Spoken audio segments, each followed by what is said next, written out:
അതല്ലല്ലോ അങ്ങനെയല്ലേ പറയാറ്. ആൺകുട്ടികളോട് അമ്മയ്ക്കും പെൺകുട്ടികളോട് അച്ഛനും ആണല്ലോ ഇഷ്ടം കൂടുതല്.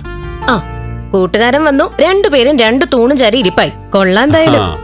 ഈ തൂണും ചാരി ഇരിക്കുന്നവൻ പെണ്ണും കൊണ്ട് വരുന്നതിന് മുമ്പും ഞങ്ങൾ ഇതുപോലെ ഇരിക്കുവായിരുന്നു അല്ലേ ആന്റി? ഇവളെ വിളിച്ചോണ്ട് വന്ന കാര്യം ഓർമ്മിപ്പിക്കല്ലേ എന്റെ പൊന്നെ. കല്യാണ ദിവസം പെണ്ണിനെ അടിച്ചുകൊണ്ട് വന്ന ആദ്യത്തെ മലയാളിയൊന്നുമല്ല ഞാൻ. ഇനി എന്തെങ്കിലും തർക്കം ഉണ്ടെങ്കിൽ നമുക്ക് സ്ഥലം MLA ആയിട്ട് സംസാരിക്കാം. എന്താ? അതെ ദേവി വരട്ടെ. അതെ. മീറ്റിംഗ് കഴിഞ്ഞ് നേരെ ഇങ്ങോട്ട് വരുമെന്നാണല്ലോ ദേവിക പറഞ്ഞിരുന്നത്. കാണുന്നില്ലല്ലോ, ഇനിയിപ്പോ വരാതിരിക്കോ? ഏയ് നീ എന്തൊക്കെ സംഭവിച്ചാലും ദേവിക മുരളിയെ കാണാതെ പോവില്ല, വരും. ഉറപ്പായിട്ടും വരും. ഞാൻ വീട്ടിൽ പോയിട്ട് തിരിച്ചു വന്ന തന്നെ ദേവി ഇങ്ങോട്ട് വരുമെന്ന് പറഞ്ഞോണ്ടാ. ദാ ആളെത്തി.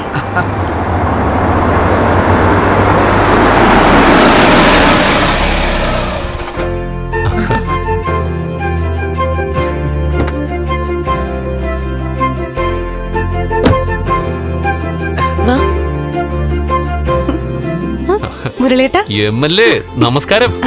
അയ്യോ മുരളേട്ട. അമ്മേ, നമ്മുടെ MLAക്ക് അല്പം ജാട വന്നിട്ടുണ്ടോ?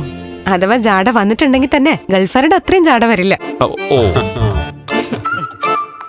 എന്തായാലും ഇനി എന്റെ കാര്യത്തിൽ ഒരു തീരുമാനമായി. അതെന്താ ദേവിക?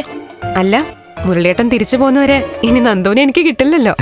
ചെങ്ങാതിക്ക് ചെങ്ങാതിയെ മതിയല്ലോ. കറക്റ്റ്. എന്റെ കാര്യം അങ്ങനെയൊക്കെ തന്നെയാ. ഞാനപ്പോ ഇനി ദേവികയോടൊപ്പം നിയമസഭയിലേക്ക് വരാം. അത് നല്ല കാര്യ. നമുക്ക് അവിടെ മിണ്ടിയും പറഞ്ഞൊക്കെ ഇരിക്കാം. നന്ദു, മുരളിയേട്ടന് ഒരു മാറ്റം ഇല്ല അല്ലേ? അതുപോലെ തന്നെ. ഒരല്പം ക്ഷീണിച്ചു പോയോന്ന് എനിക്കൊരു സംശയമുണ്ട്. അത് ഭാർഗവേന്റിക്ക് മാത്രമല്ല, ലോകത്തുള്ള സകല അമ്മമാർക്കും അങ്ങനെ തോന്നുന്നേ. മക്കൾ എത്ര തടിച്ചാലും ശരി, ഒരു 4 ദിവസം മാറിയതിനു ശേഷം കാണുമ്പോ ക്ഷീണിച്ചാട്ടൊക്കെ തോന്നും. എനിക്ക് പക്ഷെ അങ്ങനെ തോന്നുന്നതല്ല, ഞാൻ സത്യമായിട്ടും പറഞ്ഞതാ.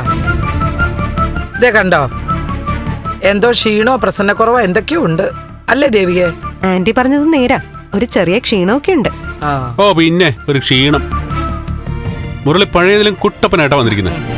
അതൊക്കെ ഓക്കെ, പക്ഷെ ആകെ മൊത്തം ഒരു ക്ഷീണം ഉണ്ട്.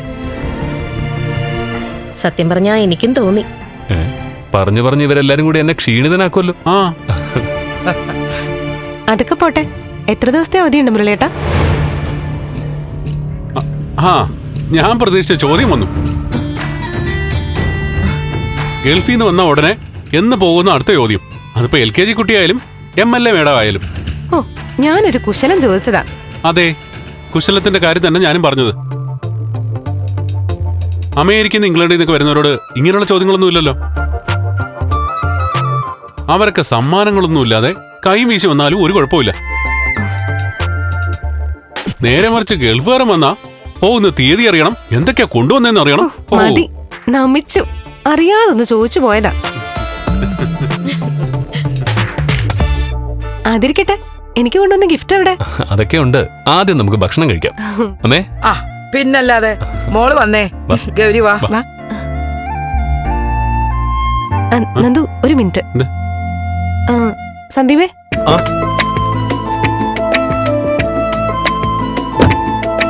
മേഡം. സന്ദീപോ, ഭക്ഷണം കഴിക്കാം. വേണ്ട മേഡം, മേഡം കഴിച്ചിട്ട് വന്നാൽ മതി. ഞാനിവിടെ വെയിറ്റ് ചെയ്യാം. എങ്കിൽ സന്ദീപ് പൊക്കോട്ടെ അല്ലേ നന്ദു? അല്ല മേഡം, അപ്പൊ കാറ്? അത് ഞങ്ങൾ മാനേജ് ചെയ്തോളാം. സന്ദീപ് കാത്തിരുന്ന് വൈകണ്ടല്ലോ. ഒരു കാര്യം ചെയ്യാം, സന്ദീപ് കാർ ഓഫീസിലിട്ടോ, രാവിലെ എടുത്തിട്ട് വന്നാ മതി. അല്ലപ്പോ മേഡം? ഞങ്ങൾ പൊക്കോളാം. സന്ദീപ് വിട്ടോ. ഒരു minute.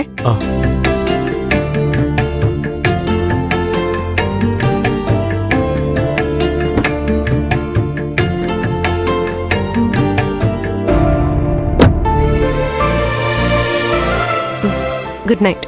Okay madam, good night. ആള് നല്ല കക്ഷിയാ. നല്ല അച്ചടക്കവും തിരിച്ചറിവും ഒക്കെ ഉള്ള ആള്.